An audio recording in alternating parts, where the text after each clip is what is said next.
Hello friend, कैसे हैं आप सब। तो फ्रेंड, आज का टॉपिक है मेरा कि आप गुलाब के बारे में, गर्मी में हम गुलाब को कैसे बचाएं। अगर गर्मियों में आपको ज़्यादा तेज़ धूप के कारण पौधा सूख रहा है या गुलाब मर रहा है या आपको पत्तियां पीली हो जा रही है या कीड़ा मकोड़ा लग रहा है, तो आज हम इस पर बताएंगे कि इसमें हमें कौन सा ऐसा काम है जो नहीं करना है, कौन सा ऐसा काम है जो हमें करनी है, ताकि हमें पूरी गर्मी इससे फूल भी प्राप्त होते रहे, इससे ग्रोथ भी बढ़ते रहे। और इसमें हम कौन सा ऐसा खाद है जो डालें और कौन सा ऐसा खाद है जो हम नहीं डालें। तो इस वीडियो में आज पूरी जानकारी मिलेगी कि हमें गुलाब के पौधों पर क्या करना है और इसमें हम कौन सा खाद डालें या नहीं डालें। तो फ्रेंड, जैसे आपको अगर एरिया में आपको बहुत ज़्यादा टेम्परेचर बढ़ गई है, ज़्यादा गर्मी पड़ रही है, आपको 28 डिग्री से ज़्यादा आपको टेम्परेचर हो गया है, तो इससे आपको सबसे पहला बात होता है, पहला टिप्स होता है कि अगर ऐसा है तो आप इसे ग्रीन नेट के नीचे रखें या आपको दीवार के सहारा से सटा कर रखें किनारे, ताकि इसे सीधी धूप नहीं पड़े। अगर ऐसा है तो आप इसे हटा दें। हटाने से आपको इसमें आपको डायरेक्ट धूप नहीं पड़ेगी, तो आपको पत्तियां पीली जलने से ये बच जाएगा। फ्रेंड, दूसरा सवाल होता है कि अगर हमें गुलाब के पौधा पर पानी कितनी देनी है और कब देनी है और कैसे देनी है। तो इसमें अगर आपको गर्मी का मौसम है तो इसमें मॉइस्चर बना कर रखना है और इसमें ज़्यादा भी नहीं करनी है, ज़्यादा वाटरिंग भी नहीं करनी है, ताकि ओवर वाटरिंग के कारण हमें इसका जितना भी आपको रूट होता है जो अभी बहुत ज़्यादा इसको डेवलप नहीं कर पाता है गर्मी में, इसे आपको ज़्यादा नहीं इसका करना है, पानी देना है। नहीं तो इसको आपको रूट ज़्यादा नहीं डेवलप करने के कारण इसको जड़ सड़ने लगती है। तो ऐसा नहीं करना है। इस वक्त आपको गुलाब को जड़ में ग्रोथ कम हो जाती है, तो ये आपको नहीं ज़्यादा जड़ बढ़ाएगी और इससे नीचे फंगस लगने का ज़्यादा चांस रहता है, इसलिए ऐसा बिल्कुल नहीं करें। अगर आप इसको ओवर वाटरिंग करेंगे तो इसकी जड़ें सड़ने लगेगी और फंगस की वजह से यह गलने लगता है और इसकी अब पूरा फंगस लग जाता है, जिस तरह से पत्तियां पूरा पीली पीली होकर इसको आपको झड़ने लगता है। अब पौधा इसको फिर सूखने का पूरा कगार पर आ जाता है, जैसे देख रहे हैं कि यहाँ कितना काला हो गया है। तो इस तरह से अगर हो तो आपको इसको इस तरह से नहीं करना है। तीसरा बात होता है कि अगर आपको गुलाब की जैसे प्रूनिंग इसको हम आपको कैसे काटनी करें, है, इस तरह से गर्मियों अगर आप में काटते प्रूनिंग हैं हम ऐसे कैसे करें, तो तो इस यहाँ समय पर आपको कितनी बहुत अच्छा से ब्रांचेस आएगी। गुलाब होती तो है जो ज़्यादा बेटे बढ़ाने का पूरा हो तरीका क्या जाता है, होता है काला कि काला आप हो यहाँ जाता है। बराबर इस तरह इस से तरह आप से पिंच आपको करते इसे रहें। कट कर कर जितना ज़्यादा काला जितना आपको ज़्यादा टहनी पिंच नजर आ करेंगे, रहा है, जैसे देखिए उसको यहाँ से आ आपको रहा है, कट आपको कर बढ़ आ देना रहा है, है। देखिए और हमेशा यहाँ से करते बढ़ रहना आते ये चाहिए। ब्रांचेस जितना भागेगी, सूखा तो हुआ इतना ब्रांच ज़्यादा है इसमें वह कट ब्रांचेस कर फिर ले भाग जाएगी और कि इसको आपको बहुत आपको ज़्यादा पौधा प्रूनिंग, घना हो जाएगा। हार्ड प्रूनिंग इस तरह से बिल्कुल नहीं आपको करनी ऐसे है। करनी है, हार्ड देखिए यहाँ। प्रूनिंग करने का भी बिल्कुल समय नहीं है, इसे हार्ड प्रूनिंग नहीं करना तो है। दोस्तों, बस इस तरह सॉफ्ट से ऊपर आपका नीचे जहाँ पौधा को तक घना आपको बनाना है सूखी हुई और ब्रांच जो भी नजर आए कलियां आए, वहाँ अगर तक आपको आपको करना है। ज़्यादा ग्रोथ और इसमें इसमें विकास ज़्यादा आपको चाहिए तो कली को आप जहाँ पर तोड़ आप दें, कट करते हैं वहाँ वरना थोड़ा इसकी सा आप ग्रोथ चाहे यहीं तो रुक हल्दी जाती लगा है। दे, नहीं ज़्यादा तो दिन आपको एलोवेरा का फ्लावरिंग जेल नहीं लगा रखनी दे। है। तो इस तरह ज़्यादा से दिन आपको फ्लावरिंग पौधा रखेंगे को तो इसमें करना सीड है। बनाने लगता चौथा है। टिप्स हो गया पौधा आपको को कि नमी को अभी बरकरार रखना है। अभी इसमें गर्मी के हम मौसम में ज़्यादा पानी ज़्यादा भी नहीं गर्मी की डालनी वजह है से सूख और इस रही तरह है से तो बहुत ज़्यादा पौधा ब्रांचेस प्लांट को आप सिकुड़ने लग चाहिए रहा है तो पत्ती, आप तो इस तरह इसको से हमें क्या आप घना करना है। बना सकते तो हैं, अभी बड़ा हम बना इसे सकते हैं, मल्चिंग कर लंबा बना सकते हैं। सकते हैं। तो आप मल्चिंग पॉट होता में भी क्या बहुत है। आसानी तो से ज़्यादा पौधा में फ्लावरिंग नमी ले बनाए सकते हुए हैं। रखने के लिए अगर ये मल्चिंग फर्टिलाइज़र होता आप है। डाल देते तो हैं तो जैसे बहुत आपको ज़्यादा देख रहे आपको हैं कि यहाँ ग्रोथ मिट्टी विकास हो मेरा जो जाएगा है जो और पूरा तरह फूलों से से अभी गमला सूखा भरते नहीं है, रहेगा। इसमें तो नमी दोस्तों, बनाए हुए अगर हैं। ज़रा सा भी तो वीडियो पसंद मल्चिंग आए तो हम लाइक कैसे सब्सक्राइब करते शेयर हैं ज़रूर और करें। किस चीज़ से करते हैं। तो मल्चिंग का मतलब हुआ कि आपको ऊपर की ओर से पूरा इस पर जो मिट्टी है उस पर आपको इस तरह से मिट्टी के ऊपर कोई चीज़ बिछा दे और मिट्टी को नमी बनाए हुए रखेगा, इसलिए इससे ऊपर से आप कोई चीज़ को ढक दे। चाहे तो मल्चिंग आप किस चीज़ से कर सकते हैं। तो मल्चिंग आप देखिए, मल्चिंग इसे कहते हैं जो आपको मिट्टी को नमी बनाकर रखता है और उसको आपको मल्चिंग के मतलब हुआ कि कोई चीज़ चाहे आप कोकोपीट से कर सकते हैं या आपको बादाम का जो मूंगफली का छिलका होता है उससे आप कर सकते हैं, धान का भूसी से कर सकते हैं।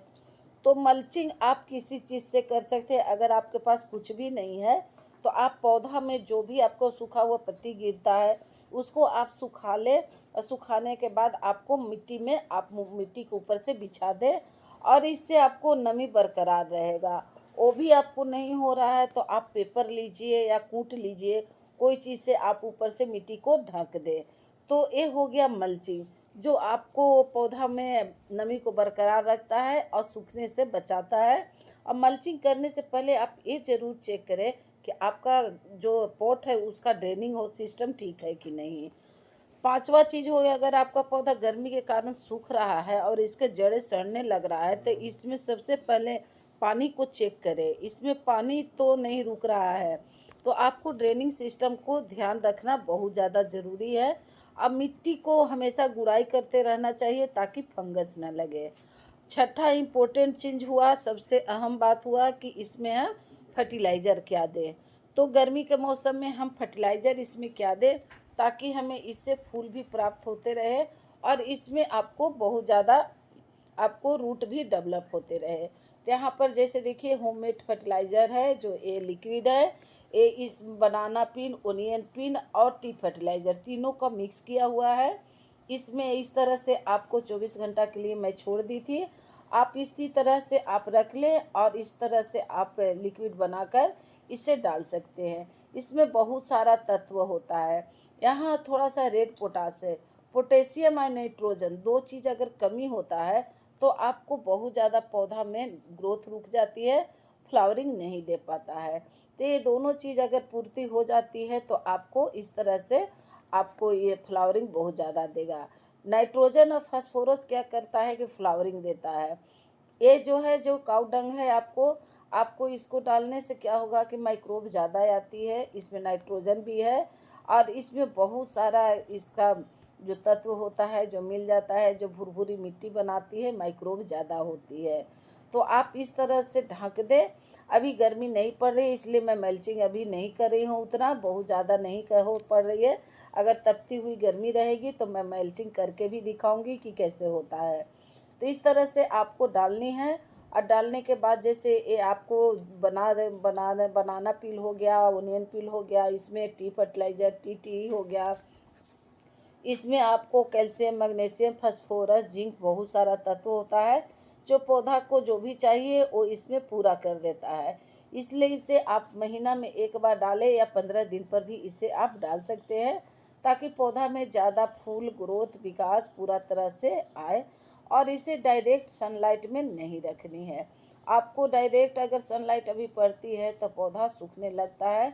ये एवरग्रीन प्लांट होता है, इसको आपको हमेशा फूल, मैं तो फूल लेना हमेशा लेती हूँ। अगर आप चाहें तो इसका रेस्ट के समय होता है अभी आप रख सकते हैं।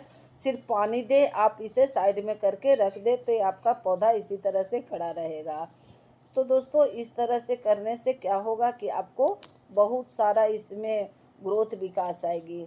तो ये हुआ गुलाब की पूरी देखभाल दोस्तों। और मैं गुलाब को हमेशा इसी तरह से केयर करती हूँ और कलियाँ फूल बनने कभी नहीं रुकता है। तो दोस्तों एक चीज़ और भी मैं बताना चाहती हूँ कि मल्चिंग अगर आपको करना रहे तो इस तरह से आप केला को सुखा कर भी करें, और चाहे आपको इस तरह से संतरा को छिलका को भी सुखा कर आप कर सकते हैं। इसलिए आप ऊपर से बिछा दें और लेयर बिछाने के बाद जो पानी डालेंगे तो इसमें धीरे धीरे इसमें आपको फर्टिलाइज़र के रूप में इसका भी काम करेगा और इसका नमी भी बरकरार रहेगा। तो अगर आप चाहें तो केला के छिलका को भी कर सकते, और जब इसको फास्फोरस मिलते रहेगा, इसमें पोटासियम मिलते रहेगा इसमें, तो आपको ये फ्लावरिंग हमेशा देते रहेगा। तो इस तरह से आप सुखा लें और सुखाने के बाद आपको इस तरह से सिर्फ मिट्टी में बिछा देनी है और कुछ भी नहीं करनी है। दूसरा हुआ ये संतरा का छिलका है जो आपको एसिडिक सॉइल भी बनाएगा और इस तरह से आपको फर्टिलाइज़र के भी काम करेगा। इसको आपको बिल्कुल आपको अभी सनलाइट में नहीं रखनी है, डायरेक्ट सनलाइट में कभी मत रखें। दोस्तों गुलाब एक एवरग्रीन प्लांट होता है, इसलिए ये हमेशा इसमें फूल लेती हूँ और आप भी ले सकते हैं। अगर नहीं चाहे तो आप कलियाँ तोड़ सकते हैं, सिर्फ ग्रोथ बढ़ा सकते हैं। यहाँ जैसे सूखी हुई चाय की पत्ती है, इसको भी आपको 15 दिन पर एक बार इसमें ज़रूर डालना है, 1 चम्मच। आप पॉट के अनुसार डालें, अगर आपका पॉट छोटा है तो इसे आधा चम्मच लें। तो इस तरह से आप डालते हैं तो आपको इसमें बहुत ज़्यादा जो फ्लावर का साइज होता है उसका भी बढ़ाएगा, और ये नाइट्रोजन के अच्छा सोर्स रहता है। तो इस तरह से करें, और इसमें बिल्कुल आपको भरवाटिंग नहीं करना है। अभी का मौसम में बहुत ज़्यादा इसे ध्यान देनी है। जब फंगस लगता है तो इसमें आपको पत्तियों को रस चूस लेती है, इसलिए आपको मिट्टी को गीला बिल्कुल नहीं करनी है। और जो भी अगर फंगस वगैरह लग रहा है तो आपको हल्दी का स्प्रे करें। इसमें 1 चुटकी हल्दी ले लें और 1 लीटर पानी में आप लेकर इसको मिलाकर आप इस तरह से डाल सकते हैं। दूसरा क्या हुआ कि आपको इसमें एक शैम्पू लीजिए। जो शैम्पू होता है, कोई भी शैम्पू ले सकते हैं आप, कीड़ा मकोड़ा बहुत जल्दी भागता है। शैम्पू लीजिए, उससे आपको 1 लीटर पानी में 1 बूंद डाल दें और इस स्प्रे बोतल से आपको ऊपर से नीचे तक के पूरा तरह से आप स्प्रे कर दें, तो इसमें फंगस नहीं लगेगा। तो दोस्तों, ये थी कुछ शेयरिंग। अगर वीडियो पसंद आए तो लाइक